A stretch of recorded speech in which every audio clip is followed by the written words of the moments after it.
Barbell's Fitness Emporium workout from home number 31. Woo! Over 10 weeks in lockdown now.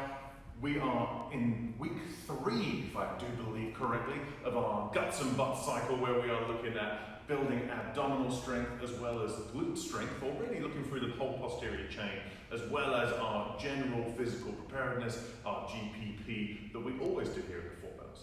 Today's workout is a lower body day where we are focusing a bit of time on the glutes, actually a fair amount of time on the glutes and the posterior chain. So before we get into what we're doing in our strength work today, let's talk about what we are doing in our warm-up. Our warm-up pretty straightforward today. We have 3 exercises. We're doing those for 3 rounds. We are going to start off with some walking lunges. We'll talk about the logistics of all of these in just a second. From there, inchworm to push-up, and from there, some low side stepping, as Coach Ben likes to call it. So when it comes to our warm-up today, when it comes particularly to walking lunges, the first thing we have to think about is how much space do I have available? If I am in a tiny cupboard somewhere trying to work out, will I be able to do my walking lunges well? Maybe, maybe not, so we might need to mix it up however we are. So what I would say with the walking lunge, what we're really trying to do is get a big stride, try and open up the hips as well as starting to activate the quads and the glutes. So as always with lunges, I should be on train tracks, never on a tightrope, so making sure we take a big step forwards and we're looking for a stretch in that trailing hip flexor. As always, I want the torso nice and vertical, keeping that shoulder back. Any forward angle with the torso is a big indicator that the hips are a little bit tight and we are trying to navigate around that tightness. So, we'll be doing 10 walking lunges, 5 per leg. If you can't walk across a room or through your basement, then my advice is just do 10 in place. From there, we're going to do an inchworm to push-up. So with the inchworm to push-up, the big focus is hamstring flexibility. So, if we can, we're going to start with just reaching down, touching the toes and walking the hands out into a plank. For a lot of people, just touching the floor is very difficult to do. So of course, if you need to bend your knees, feel free to do so, but the idea is if we can we keep these legs straight throughout the entire time. So I bring the hands down, I walk out. If you can, we can do a push-up. If the push-up is not really your jam right now, you're not quite there, don't worry about it. And then keeping the legs straight, I'm going to walk the hands back, stand up, hands down, walking the legs forwards, push up, and then we walk the hands back. From there, low side stepping. Cameraman, hold on 1 second. I knew I'd forgotten something when we started filming this. If you have a booty band or a hip circle, as they are known, I don't really like saying booty band, it makes me feel cheesy, but you know what I mean. I should be thinking about stepping through the band. Band should be just above the knee. And we are looking at hip abduction, our ability to drive the knees out and activate the glutes. So I push the hips back into a nice wide stance, drive the knees out, keeping the chest up. I'm going to take some big and slow steps as I drive the knees out into the band. So we are going to do 5 steps in one direction and then go back the way we came. Walking lunges, inchworms and push up. Yes. Low side stepping, we're doing that for 3 rounds. Workout 31 strength piece, we are doing 5 sets today. Each set is 3 minutes long, split into 2 90-second windows of time. So in my first 90-second window of time, we are looking at an exercise that works on glute development today. So we're going to look at something called a single leg hip thrust. We're going to spend 30 seconds doing a hip thrust on one leg, followed by 30 seconds of hip thrust on the other. From there, in my next 90 seconds, we're going to do 45 seconds straight, so a fair amount of time under tension, doing some variation of an RDL, or known as a Romanian deadlift, or a semi-stiff leg deadlift, depending on what you like to call it. So when it comes to the hip thrust today, what we're really looking for is a big hip extension and a big glute contraction. So, if you know of the hip thrust, popularized by old Brett Contreras, the glute guy, what we need to think about here is the setup is important, but to remember today is that we are not doing a barbell hip thrust. So if there's a barbell hip thrust, the height of the bench is very important with regard to the barbell. But seeing as we're doing this in body weight today, you could do this, as you can see here in the gym, I've got a box with a mat over the top. You could do this at home with like a chair, which has like a nice soft padding on the edge, which could include the sofa. It could be over a box. All I would say is, this corner that we're going to rest on should be reasonably soft, and it wants to hit you underneath the shoulder blades. So right underneath where your shoulder blades are is where we should be setting up. So that means for me, when I'm setting up here, I'm going to bridge it up until I can feel like the edge of the box is just below the shoulder blades. And I'm going to start with hip extensions. That means pushing the hips up, squeezing the glutes. From here, I'm just going to stick one leg up to the ceiling. I'm going to close the hip and then drive the hip up and squeeze the glutes. Close the hip, drive the hip up and squeeze the glutes. So we're going to spend 30 seconds on one leg, just driving that hip up, trying to squeeze the glutes as hard as possible before we switch legs straight away and do 30 seconds on the other leg. So that's what we're looking for today in our hip thrust. Just a simple body weight hip thrust. From there, when we're getting into our Romanian deadlifts, my personal favorite deadlift these days, what we're looking for is instead of where the conventional deadlift, we have a hinging pattern where the hips come back and then down, we're just looking to send that hip back. So it's more of a true hinging position. You can use a kettlebell for this, you can use a barbell, you can use 2 dumbbells. We've had people have like bags of rocks and books and stuff.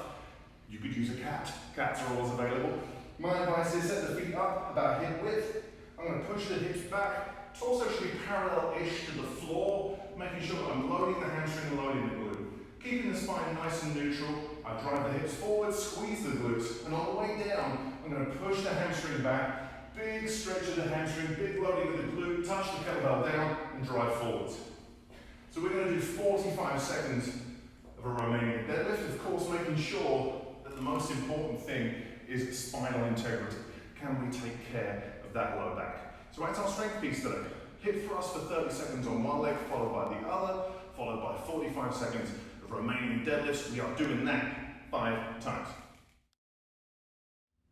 Today's conditioning piece is 2 5-minute AMRAPs with a 2-minute break in between. So the focus in the AMRAPs that we're doing today are hip flexion, our ability to close the hip extension, our ability to be explosive, opening the hip, as well as abdominal bracing mixed in with that as well. So we're going to look at our first 5-minute piece. It's an AMRAP. So if you don't know what AMRAP means, it means as many rounds or reps as possible depending on what the workout dictates. Today we're looking at rounds, so it means in each round we have 10 squat jumps to do, followed by 10 ball slams. We're going to go back and forth between these 2 exercises, 10 reps of each for 5 minutes. Once I've spent my first 300 seconds there, I then enjoy a delightful 2-minute rest before coming into my second 5-minute piece today. A little bit less intense, as we know we'll be fatigued. We're going to come into some bicycle abs, which is going to involve almost like a hollow body position, almost like we're working on hollow body holds. And from there into jumping lunges for 5 reps per leg. So when we're doing our first 5-minute AMRAP, squat jumps is what we're looking at first. So as always with the squat jump, the key is in the title. I'm going to squat and then I'm going to jump. But can I make sure that I have great squatting mechanics as I do that? It's very easy as you start to get tired to kind of lose range of motion and for technique to fall apart. So I'm going to start with a nice deep squat, making sure I keep that chest up. From here I jump up, absorb the force as I come down. Ideally I don't want to hang out here too long. I want to be up and down like a little frog as quickly as possible.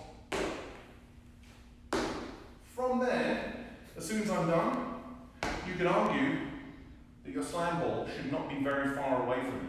I'm going to start with the hips low, chest high. I extend overhead, slam down, catch, and rebound. So squat jumps for 10, ball slams for 10. That is our first 5-minute piece. From there, we're going to come into some bicycle abs.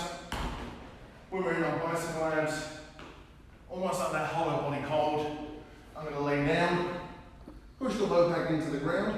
I'm going to have one leg straight, one leg bent, hand behind the head. I slowly bring elbow to knee and elbow to knee as I go for 10 reps each side.